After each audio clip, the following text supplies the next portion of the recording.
درس في تفسير سورة والضحى في سيرة النبي المصطفى صلى الله عليه وسلم في الوعظ والإرشاد. الحمد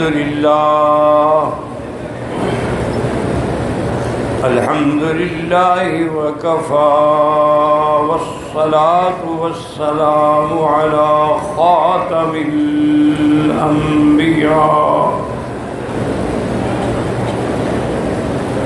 سيدنا وحبيبنا محمد المصطفى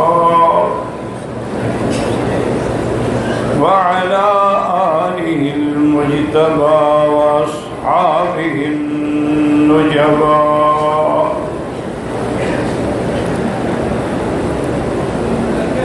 اللهم صل على سيدنا محمد النبي الأمي الهاشمي وعلى آله وأصحابه نجوم الهدى. أما بعد فقد قال الله تبارك وتعالى في القرآن المجيد والفرقان الحميد: أعوذ بالله من الشيطان الرجيم. بسم الله الرحمن الرحيم.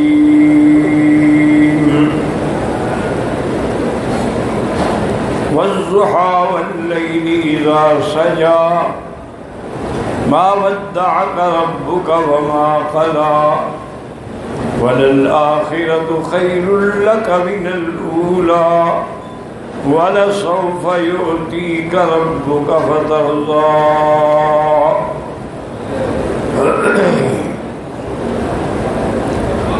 أَلَمْ يَجِدْكَ يَتِيمًا فَآوَى وَوَجَدَكَ ضَالًّا فَهَدَى وَوَجَدَكَ عَائِلًا فَأَغْنَى. فأما اليتيم فلا تقهر وأما السائل فلا تنهر وأما بنعمة ربك فحدث. صدق الله العلي العظيم. قال النبي صلى الله عليه وسلم: من مسح رأس اليتيم فله تحت كل شعرة حسنة، أو كما قال النبي صلى الله عليه وسلم. صدق رسوله النبي الكريم، ونحن على ذلك لمن الشاهدين ومن الشاكرين، والحمد لله رب العالمين. رب اشرح لي صدري ويسر لي أمري واحلل عقدة من لساني يفقهوا قولي. رب زدني علما. سبحانك لا علم لنا إلا ما علمتنا إنك أنت العليم الحكيم. برادران اسلام، واجب الاحترام بزرگوں، دوستوں، بھائیوں، عزیز نوجوانوں، اللہ تبارک و تعالیٰ کے کلام مقدس سے آیات مبارکہ اور آقا انعامدار حبیب کبریا سیدنا محمد مصطفیٰ صلی اللہ علیہ وعلا آلہ واصحابہ وسلم تسلیما کثیرا کثیرا کہ فرامین مبارکہ سے ایک حدیث تلاوت کی ہے. دعا فرمائیں کہ اللہ تعالیٰ اس آج کو صحت، عافیت کاملہ دائمہ اور حق بات بیان کرنے کی توفیق عطا فرمائیں. آپ کو حق سننے سمجھنے کی، ہم سب کو حق پر چلنے کی توفیق عطا فرمائیں. پروردگار عالم تمام آنے والوں کی حاضری، عبادات، عمرہ، حج، زیارات منظور و مقبول فرمائیں. میں نے دروس سابقہ میں جیسے عرض کیا تھا کہ یہ سورت مبارک جو ہے سورت والضحیٰ یا سورت محمد، اس میں اللہ نے پہلے قسم کھائی والضحیٰ دن کی، پھر رات کی، واللیل اذا سجا، اس کے بعد کافروں کا رد فرمایا جو کہتے تھے کہ اللہ نے اس کو چھوڑ دیا، فرمایا ما بدعک ربک، تیرے رب نے تجھے نہیں چھوڑا ہے، وما قلا، اور نہ تجھ سے غصہ ہے۔ اور اس کے بعد آپ کو خوشخبری دی کہ وَلَلْآخِرَةُ خَيْرٌ لَكَ مِنَ الْأُولَىٰ، آخرت جو ہے وہ اس دنیا سے زیادہ آپ کے لیے بہتر ہے، وہاں جو کرامات ہیں، انعامات ہیں، یا وَلَلْآخِرَةُ، ہر آنے والا دن جو ہے وہ آپ کے لیے بہتر ہے، آپ کی ترقی ہوگی، جماعت بڑھتی جائے گی، فتوحات ہوں گی، غنائم ہوں گے۔ اس کے بعد اللہ نے فرمایا سوف یعطیک ربک فترضیٰ، اللہ آپ کو دیں گے اور آپ کو راضی کر دیں گے۔ تو اس میں دنیا کی نعمتیں بھی ہیں، لیکن راجع قول یہ ہے کہ اللہ تعالیٰ آپ کو شفاعت کے مقام پر سرفراز فرمائیں گے، مقام محمود پہ ہوں گے، اور حضور اتنا شفاعت کریں گے کہ اللہ ان کو راضی فرما دیں گے۔ اسی لیے حضرت علی فرماتے تھے کہ یہ آیت جو ہے ارجع آیت فی کتاب اللہ ہے، کہ اللہ کے نبی تو راضی ہی نہیں ہوں گے اگر ان کا کوئی امتی بھی جہنم میں پڑا ہوگا، اور اللہ کا وعدہ ہے کہ میں آپ کو راضی کروں گا۔ اس کے بعد اللہ نے فرمایا اب یہ اظہار منت ہے کہ علم یجد کا یتیمن، کہ ہم نے آپ کو یتیم نہیں پایا کہ باپ ولادت سے پہلے فوت ہو گئے اور ماں بھی 6-7 سال کی عمر میں فوت ہو گئی، پھر عبد المطلب بھی فوت ہو گئے، پھر چاچا کی کفالت میں آئے، تو یہ جو یتیمی کا دور آپ نے گزارا ہے پھر ہم نے آپ کو کیسے ٹھکانہ دیا۔ علم یجد کا یتیمن فآویٰ ووجدک ضالاً، اور آپ حیران تھے، پریشان تھے کہ اتنا بڑا بوجھ نبوت اور پوری امت کا ہدایت کا ذریعہ کیا ہوگا، فہدیٰ، پھر ہم نے آپ کو راستہ دکھلایا، ہم نے آپ پر قرآن نازل فرمایا، آیات بینات نازل فرمائی، اور سب رستہ آپ کے لیے آسان فرما دیا۔ اسی طرح پھر اب اللہ تبارک و تعالیٰ وَوَجَدَكَ ضَالًّا فَهَدَىٰ وَوَجَدَكَ عَائِلًا، پھر ہم نے آپ کو فقیر پایا کہ آپ کے پاس نہ دولت تھی، نہ مال تھا، نہ پیسہ تھا، نہ گھر تھا، فَأَغْنَىٰ، پھر اللہ نے آپ کو غنی کر دیا۔ کیسے غنی کیا؟ بمال خدیجہ، پہلے بی بی خدیجہ کے مال کو آپ کے سپرد کر دیا، پھر مال ابی بکر آپ کے سپرد کر دیا، پھر ہجرت کے بعد مدینہ منورہ کے انصار آپ کے غلام بنا دیے، اور اس کے بعد پھر بدر کے فتوحات اور مکے کے فتوحات اور حنین کے فتوحات، ہم نے پھر آپ کو غنی بنا دیا، یا آپ کو ہم نے نفس کا غنی بنا دیا کہ مال ہو نہ ہو آپ کے لیے برابر تھا۔ اس لیے وَوَجَدَكَ عَائِلًا فَأَغْنَىٰ۔ اب اللہ تعالیٰ نے یاد رکھو کہ 3 نعمتیں عطا فرمائیں، اب 3 ہدایات ہیں۔ پہلی نعمت تھی نا کہ علم یجد کا یتیمن فآویٰ، کہ آپ یتیم تھے، ہم نے پڑھا دی، وَوَجَدَكَ ضَالًّا فَهَدَىٰ وَوَجَدَكَ عَائِلًا فَأَغْنَىٰ۔ اب 3 ہدایات ہی رہی، علم یجدک یتیمن فآویٰ، اس کو نظر رکھیں۔ اب اللہ حکم دیتے ہیں اما الیتیم فلا تقہر۔ یاد رکھیں یہاں 2 قراتیں ہیں قراء کے، ایک تو تقہر یعنی نقطے والا کاف، اور یا تقہر کاف کعبے والا، کیونکہ لفظ قہر جو ہے وہ غلبے سے ہے، اور تقہر کا معنی ہوتا ہے کسی کو زجر کرنا، تنبیہ کرنا، ڈانٹ دینا۔ تو اللہ نے حکم دیا کہ میرا مدنی آپ تو خود یتیمی دیکھ چکے ہیں نا، اب اگر کوئی یتیم ہو تو اس پر کبھی بھی آپ نہ ظلم کریں، نہ اس کو کبھی ڈانٹیں، کیونکہ زمانہ جاہلیت کی یہ عادت تھی کہ اگر ان کے پاس کوئی یتیم ہوتا اس کا مال بھی قبضے میں کر لیتی، اور اگر کوئی لڑکی ہوتی زبردستی بغیر کسی حق مہر کے رضا کے شادی بھی کر لیتے۔ اسی کو اللہ نے دوسرے مقام پہ فرمایا کہ ان الذین یأکلون اموال الیتامی ظلما، کہ کہ جو لوگ یتیموں کا مال ناجائز کھاتے ہیں وہ اصل میں جہنم کے انگارے کھا رہے ہیں۔ اور افسوس یہ ہے، بدقسمتی یہ ہے کہ آج مسلمانوں کے اندر بھی یہی حال ہے کہ یتیم پہ ظلم ہوتا، حتیٰ کہ ایک آدمی کی پہلی بیوی سے اولاد ہے، وہ فوت ہو گئی، اب دوسری بیوی کر لی، اور دوسری بیوی اس کے ساتھ اتنا ظلم کرتی ہے کہ کسی مظلوم پر اتنا ظلم نہیں ہوتا۔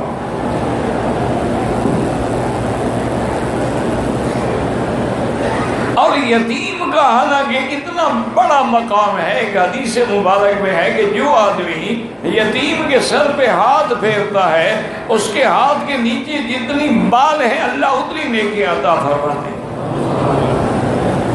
اور ایک حدیث میں ہے کہ اذا بکل یتیم، جب یتیم روتا ہے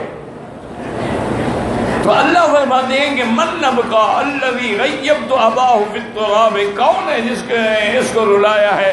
اس کے والدین کو تو میں نے مٹی کے نیچے چھپا دیا، اب یہ مظلوم ہے، کون اس کو رلا رہا ہے؟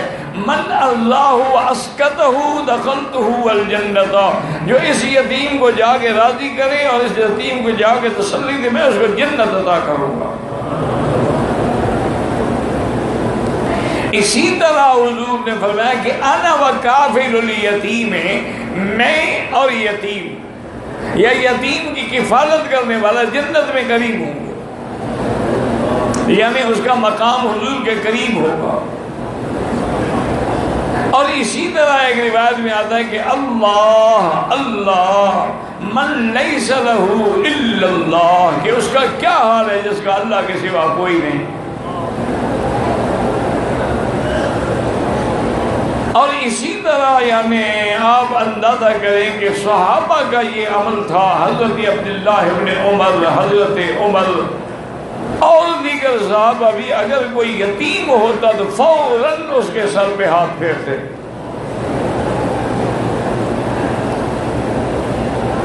اور حضور نے فرمایا خیر بیت المسلمین، سب سے اچھا گھر مسلمانوں کا وہ ہے کہ جس میں یتیم ہو اور اس کے ساتھ اچھا معاملہ کیا جائے،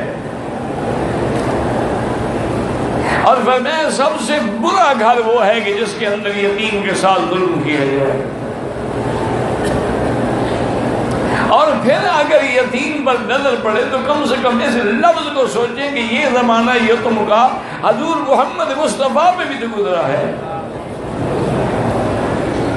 اما الیتیم فلا تقہر، یاد رکھیں کہ حضرت انس رضی اللہ تعالی عنہ جو حضور کے خادم ہیں وہ فرماتے ہیں کہ میں نے 10 سال حضور کی خدمت کی ہے، ما ضربنی وما سبنی وما شتمنی ولا قہرنی، کبھی حضور نے مجھے نہیں ڈانٹا اور کبھی حضور نے مجھے یہ بھی نہیں فرمایا کہ فلاں کام کیوں نہیں کیا، اور اگر کبھی میں نے کیا تو یہ بھی نہیں فرمایا کہ یہ کام تم نے کیوں کیا، بس جو کیا حضور نے صبر کر کے برداشت کیا۔ تو پہلی ہدایت کیا ہے کہ وَأَمَّا الْيَتِيمَ فَلَا تَقْهَرْ، اور دوسری ہدایت کیا ہے وَأَمَّا السَّائِلَ فَلَا تَنْهَرْ،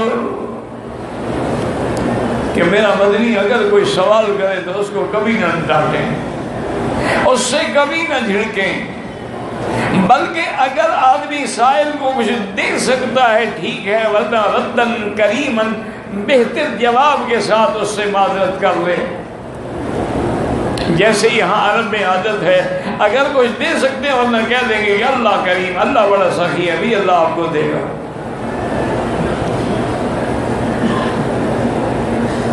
اب یاد رکھیں کہ اللہ نے قرآن میں 3 مقامات ہیں جہاں حضور صلی اللہ علیہ وسلم کی ہدایت نازل فرمائی، عتاب نازل فرمایا۔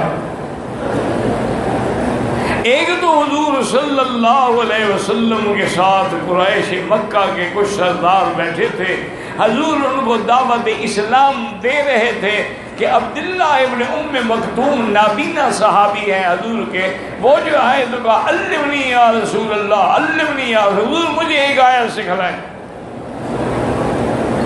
حضور کو ناگوار گزرا کہ میں ایک جماعت سے ان لوگوں سے بات کر رہا ہوں، شاید ان میں کوئی مسلمان ہو جائے،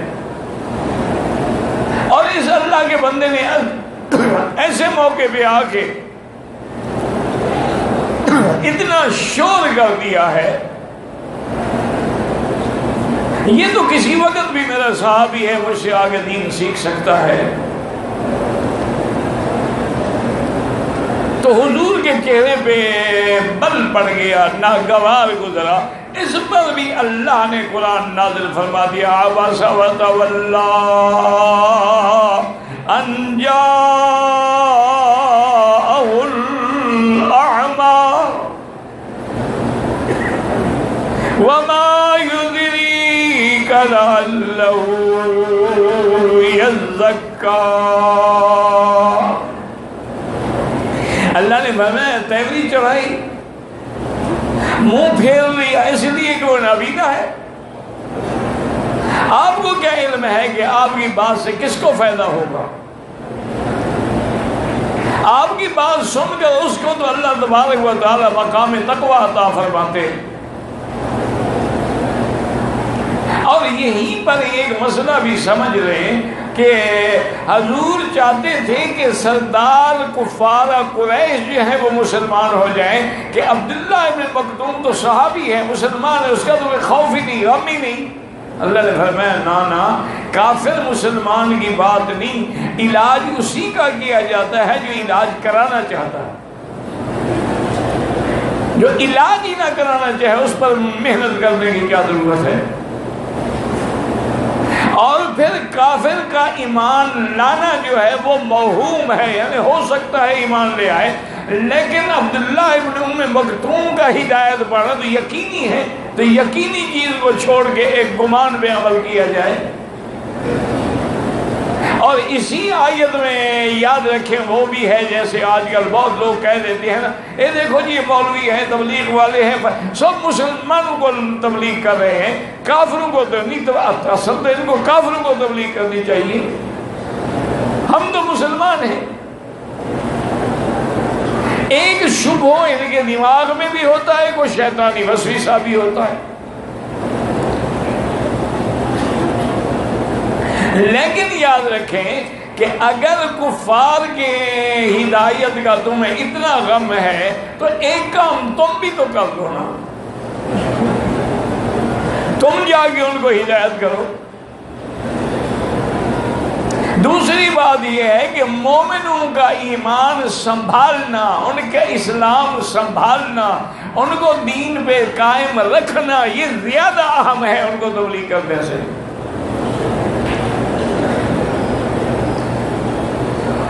اس لیے حضور پاک صلی اللہ علیہ وسلم ساری زندگی جب عبداللہ ابن ام مکتوم آتے نا، آپ فرماتے ھذا فیما عاتبنی ربی، یہ وہ بندہ ہے جس کی وجہ سے اللہ نے مجھ پر عتاب فرمایا۔ ایک دفعہ مال بحرین سے مال غنیمت میں کچھ جیکٹ آئے، جیکٹ یا واسکٹ یا جو سمجھ لیں، کوٹ سمجھ لیں۔ حضور پاک نے تقسیم فرما دی صحابہ کو۔ عبداللہ ابن ام مکتوم کو بھی پتہ چلا کہ حضور کے پاس جیکٹ آئے ہیں، آپ نے سب کو تقسیم فرما دیے، تو آپ نے خادم سے کہا مجھے لے چلو، مجھے کیوں نہیں دیا حضور نے؟ حضرت عبداللہ ابن مکتوم دروازے پہ آئے، حضور کے آواز دی، حضور سمجھ گئے کہ عبداللہ ابن مکتوم ہے، آئے اور انہوں نے سلام عرض کیا اور کہا یا رسول اللہ آپ نے مجھے جیکٹ نہیں دیا۔ کہا عبداللہ تمہارے لیے تو دیکھو میں نے چھپا کے رکھا ہے۔ حضور نے اپنے ہاتھ سے جیکٹ دیا اور پھر اس کے ہاتھ پکڑ کے بٹن پہ ہاتھ پھرا رہے، دیکھو بٹن کتنا خوبصورت ہے، یہ دیکھو کتنا خوبصورت ہے، یہ دیکھو۔ تو عبداللہ بڑے انتہا خوش ہو گئے۔ اور یہ وہ عبداللہ ابن مکتوم ہے کہ حضور ایک دفعہ جنگ میں تشریف لے گئے تو مدینہ منورہ میں اپنے منبر پر اس کو امام بنا کے گئے اور 17 دن حضور کے مصلی پہ اسے نماز پڑھائی۔ اصل میں حضور وہ چاہتے تھے کہ اس کے دل میں وہ بات نہ ہو جس کی وجہ سے اللہ تبارک و تعالی نے عتاب فرمایا ہے۔ جب جنگ قادسیہ کا موقع ہے نا، یہی عبداللہ بن مکتوم آئے امیر المومنین کی خدمت میں کہ حضرت مجھے بھی جنگ میں لے جائیں۔ انہوں نے کہا عبداللہ تم نابینا ہو، معذور ہو، نابینا آدمی جو ہے وہ دشمن سے کیسے لڑے گا؟ انہوں نے کہا حضرت کمال کی بات کرتے ہو، میں جب سب میں بڑا ہوں گا اکثر صفوف المسلمین سواد المسلمین، تو مسلمانوں کا عدد تو بڑھ جائے گا نا کہ ایک آدمی اور زیادہ کھڑا ہے، دشمن کو کیا پتا ہے کہ میں اندھا ہوں یا آنکھوں والا ہوں؟ اور تیسری بات یہ ہے حضرت، اور میں کچھ نہیں کر سکتا، اسلام کا پرچم مجھے پکڑوا دیں، کم سے کم جھنڈا لے کر تو کھڑا رہوں گا نا۔ اور تیسری بات یہ ہے کہ اگر مجاہدین کا سامان آپ میرے سپرد کر دیں گے، سامان میں پہلا تو دوں گا، مجھے جہاد سے کیوں معلوم کرتے ہیں؟ یہ عبداللہ بن مکتوم تھے جس کی وجہ سے اللہ نے قرآن کہا۔ اسی طرح ایک دفعہ کافروں کے کچھ سردار حضور کی خدمت میں آئے۔ درود شریف آپ بالکل نہیں پڑھتے، اب اس کا کیا علاج ہے؟ میرے کو علاج ہے بتا کہ حاجی ہو درود نہ پڑھے، اور جب اپنے ملک میں جائیں گے کہیں گے کیا پوچھتے ہو جی، مکے مدینے میں تو سب وہابی ہیں، نہ وہاں فاتحہ ہے نہ درود ہے۔ او جی اتنے بڑے سخت وہابی ہیں، حضور کی جالی نہیں چومنے دیتے۔ اب وہ بھی تو سچے ہیں نا بیچارے جو قبر چومنے والے لوگ ہوں، ساری زندگی جن کی قبریں چومتے گزری ہو، حضور کی جالی سامنے ہو اور ان کو روکا جائے تو وہ تو کہتے ہیں ہاں دیکھا وہابی ہیں کہ نہیں، جالی نہیں چومنے دیتے۔ لیکن حجاج کرام ایک بات یاد رکھو کہ یہ جالی نہ چومنا جو ہے یا ہاتھ لگا کے جالی کو چومنا جو ہے، اس سے جو منع کرتے ہیں میرا ایمان ہے، یہ دعا ہے حضرت محمد مصطفیٰ۔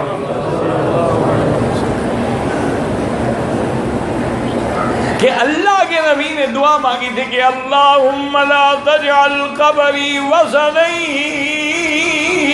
یعبد، یا اللہ میری قبر کو سجدہ گاہ نہ بنانا۔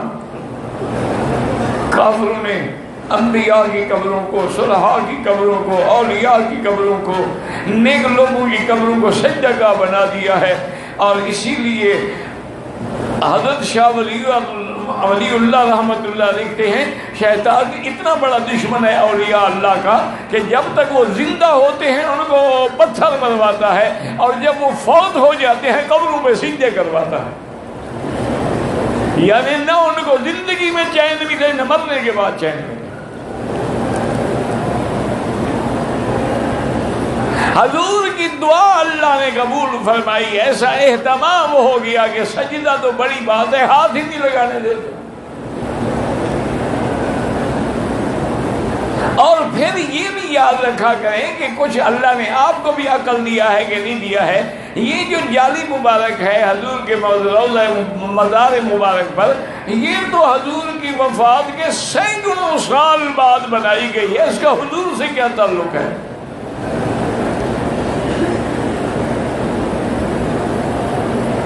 لیکن جناب اللہ پاک رحمت کرے، اگر کعبے کا دروازے پہ سونے کا دروازہ لگ سکتا ہے تو ہمارے ہاں مزاروں پر بھی سونے کے دروازے لگائے جاتے ہیں۔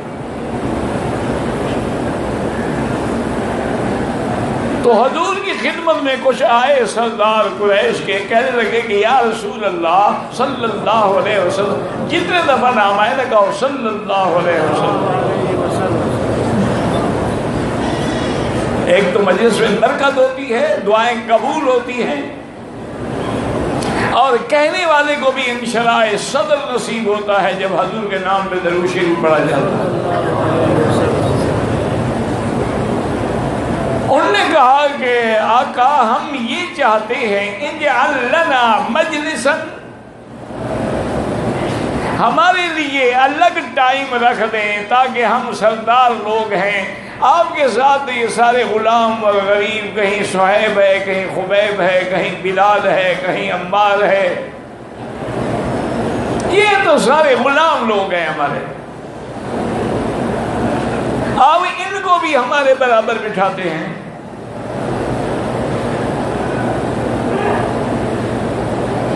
یہ تو اسلام ہے نا مسلمانوں، تمہیں مبارک ہو۔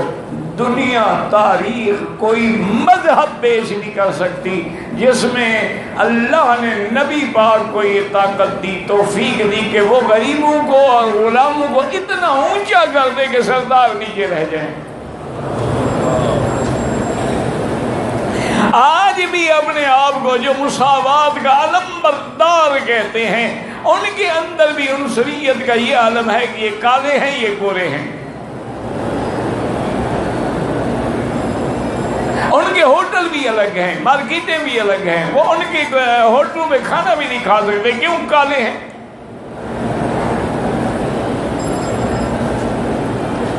یہ تو اسلام ہے نا کہ جب مکہ فتح ہوا، اللہ نے عزت دی، غلبہ دیا، حضور نے فرمایا این بلال، بلال کہاں ہے؟ حاضر یا حضور؟ فرمایا آج کعبے کی چھت پہ چڑھ جاؤ اور اذان دے۔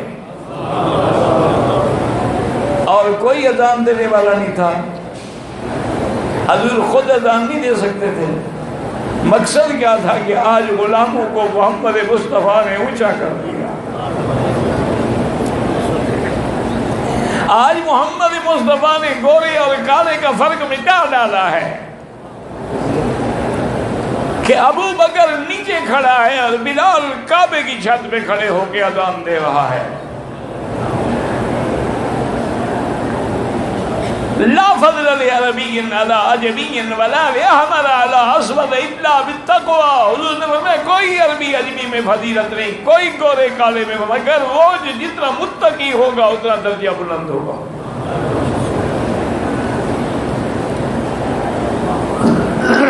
تو انہوں نے کہا کہ یا رسول اللہ صلی اللہ علیہ وسلم، آپ ہمارے لیے الگ ٹائم رکھ دیں، ہم آپ کے پاس آئیں اور بیٹھیں اور آپ سے باتیں سنیں، ان کے ساتھ ہم نہیں بیٹھ سکتے۔ حدیث مبارک میں لفظ ہے فہم رسول اللہ، حضور نے بھی ارادہ کیا، عمل نہیں کیا، لیکن ارادہ کیا کہ اگر ایسا کر دیا جائے تو حرج کیا ہے؟ ہو سکتا ہے ان میں سے کوئی مسلمان ہو جائے۔ اللہ نے فوراً جبریل بھیجا وَاصْبِرْ نَفْسَكَ مَعَ الَّذِينَ يَدْعُونَ رَبَّهُمْ بِالْغَدَاةِ وَالْعَشِيِّ۔ اللہ نے فرمایا میرا مدنی ان سرداروں کو چھوڑو، آپ انہی کے ساتھ رہیں جن کے زبانوں پہ صبح و شام میرا ذکر ہے، جو میرے ذکر میں ہیں، میری نماز میں ہیں، میری عبادت میں ہیں، جن پہ ظلم کے ستم توڑے جاتے ہیں لیکن انہوں نے آج تک وہ کلمہ پڑھ کے نہیں چھوڑا، لا الہ الا اللہ محمد رسول اللہ۔ اور ایک آیت میں وَلَا تَعْدُ عَيْنَاكَ عَنْهُمْ، ان سے آپ آنکھیں نہ پھیریں، یہی تو ہیں تیرے سچے پروانے، یہی تو ہیں میرا مدنی تیرے دیوانے، یہی تو ہیں جن کو میں نے تیرے لیے چن لیا ہے۔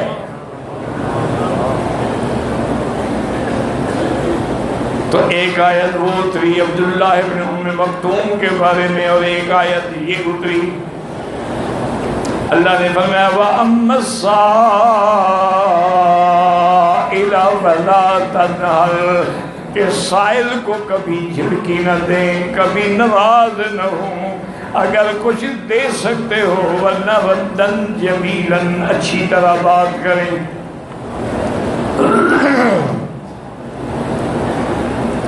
ایک بات یاد رکھو کہ سائل، بعض علماء نے فرمایا کہ اگر کوئی مدد مانگے، روٹی مانگے، کھانا مانگے، خرچہ مانگے، ڈانٹے نہیں، اور بعض علماء نے فرمایا کہ سائل سے مراد ہے جو علم سیکھنا چاہے، جو دین سیکھنا چاہے، جو قرآن سیکھنا چاہے، کبھی انکار نہ کریں۔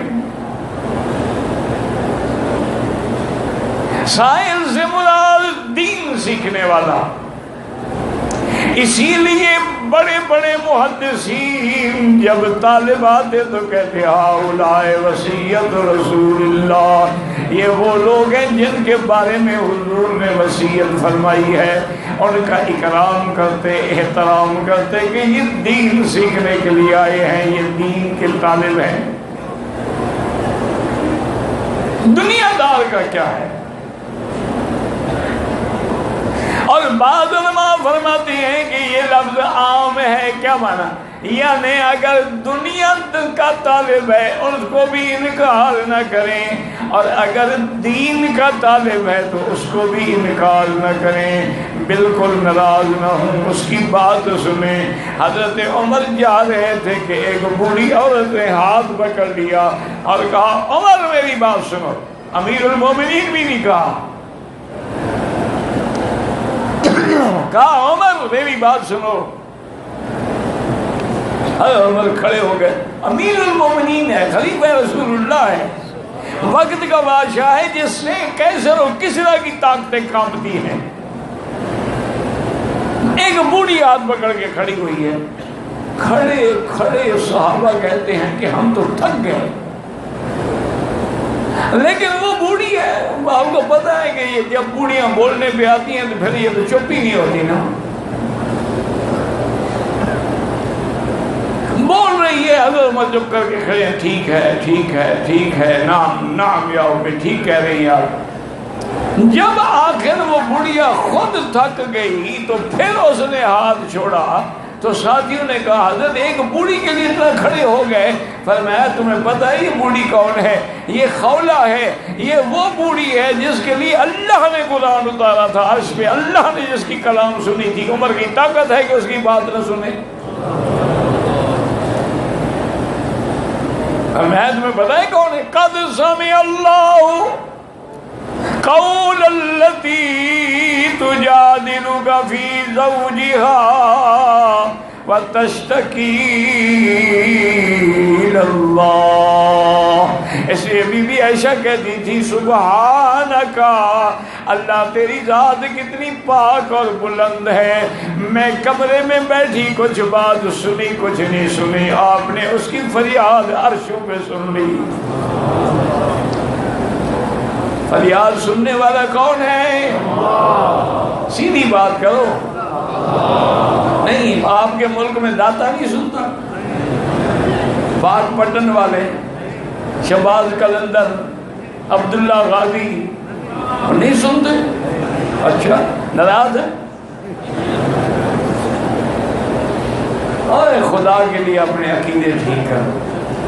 سننے والا کون ہے؟ انہو هو السمیع العلیم۔ سننے والا کون اور جاننے والا کون؟ تم جن کو پکارتے ہو نہ وہ سنتے ہیں نہ وہ جانتے ہیں۔ یا علی مدد، اپنے بچے کربلا میں شہید ہو گئے، وہاں تو پہنچے نہیں، تمہاری مدد کے لیے آ جاتے ہیں۔ پتہ نہیں عقل کے پردے ڈھیلے ہو جاتے ہیں یا پھر اللہ ناراض ہو تو عقل پہ پردہ پڑ جاتا ہے۔ ادھر حضرت حسین کی شہادت بیان کرتے ہیں، ادھر کہتے ہیں مولا علی مدد مشکل کشا، جو اپنے بچوں کی مشکل میں کام نہ آیا وہ تیری مشکل کیا حل کرے گا؟ مسئلہ سمجھو، جس پہ خود مشکلیں پڑیں وہ کبھی مشکل کشا نہیں ہو سکتا۔ مشکل کشا وہ ہے جس پہ کوئی مشکل نہ پڑے۔ تو اب جناب اللہ تبارک و تعالی نے قرآن میں فرما دیا وَأَمَّا السَّائِلَ فَلَا تَنْهَرْ، اور آخری بات کیا کی؟ فرمایا وَأَمَّا بنعمت ربک فحدث، اور میرا مدنی اللہ کی نعمتوں کا شکر کریں۔ کیا مطلب؟ بعض علماء نے فرمایا سب سے بڑی نعمت میں نے تجھے قرآن دیا ہے، وہ پڑھیں بھی اور پڑھائیں بھی، اور بعد نے فرمایا نعمت نبوت ہے، جب میں نے آپ کو نبی چن لیا ہے، رسول چن لیا ہے، تو بلغ ما انزل الیک من ربک، یہ ہے حدث۔ اور بعض علماء نے فرمایا کہ اللہ کی ہر نعمت پہ شکر کہیں، چونکہ علماء کا قول ہے، اور اسی طرح آثار میں بھی آتا ہے من لم یشکر القلیل لم یشکر الکثیر، جو تھوڑی چیز کا شکر نہ کرے وہ زیادہ کا بھی نہیں کرتا ہے۔ من لم یشکر الناس لم یشکر اللہ، اور جو بندوں کا شکر نہ کرے وہ اللہ کا بھی شکر نہیں کرتا ہے۔ اور یاد رکھیں اللہ کی نعمت کا شکر جو ہے وہ ایمان کی نشانی ہے، اور اس کا چھوڑنا جو ہے وہ کفر ہے۔ اس لیے اللہ نے مومن کو شکور بھی کہا ہے، اِنَّا هَدَيْنَاهُ السَّبِيلَ اِمَّا شَاكِرًا وَإِمَّا كَفُورًا۔ اس لیے حضور اسی لیے حکم ہے کہ ہر نعمت پہ شکر ادا کرو، اللہ کا حکم۔ اچھا ایک بات سمجھیں کہ اللہ نے یتیم کا، ذرا توجہ کریں گے انشاءاللہ بات سمجھ آئے گی۔ میرے خیال میں قرآن سن سن کے تنگ تو نہیں آ گیا، جوڑے شوڑے سنایا کریں۔ ہو سکتا ہے نا لوگوں کو آج کل تو بخار ہو جاتا ہے نا، اور جب جاؤ وہابیوں کے بعد یہی قرآن ہی ہے نا، اور کیا ہے ان کو اندر کا تو پتہ ہی نہیں ہے باطن کا۔ اب یاد رکھیں کہ اما بنعمت ربک فحدث، معنی یہ ہے کہ اللہ کی نعمتوں کا شکر کرے۔ اس لیے حضرت حسین فرماتے تھے اگر اللہ تمہیں کوئی نیکی کرنے کی توفیق دے تو بیان کیا کرو کہ الحمدللہ میں نے آج یہ کیا ہے، تاکہ لوگ تیری دیکھ کے اقتدا کریں۔ حضرت ابو البراق بہت بڑے اولیاء گزرے ہیں، وہ فرماتے ہیں آج رات میں نے اتنی نفل پڑھی، اتنی منزل پڑھی، اتنی قرآن پڑھا۔ تو کسی نے کہا حضرت آپ جیسی شخصیت یہ ظاہر کر رہی ہے؟ انہوں نے کہا اللہ کہتا ہے بیان کرو، اور تم کہتے ہو کہ کیوں بیان کر رہے ہو؟ اللہ تو کہتے ہیں اما بنعمت ربک، ہاں جہاں ریا کا ڈر ہو، سمعت کا ڈر ہو، وہاں نہ کیا جائے۔ سمجھ آ رہی ہے میری بات؟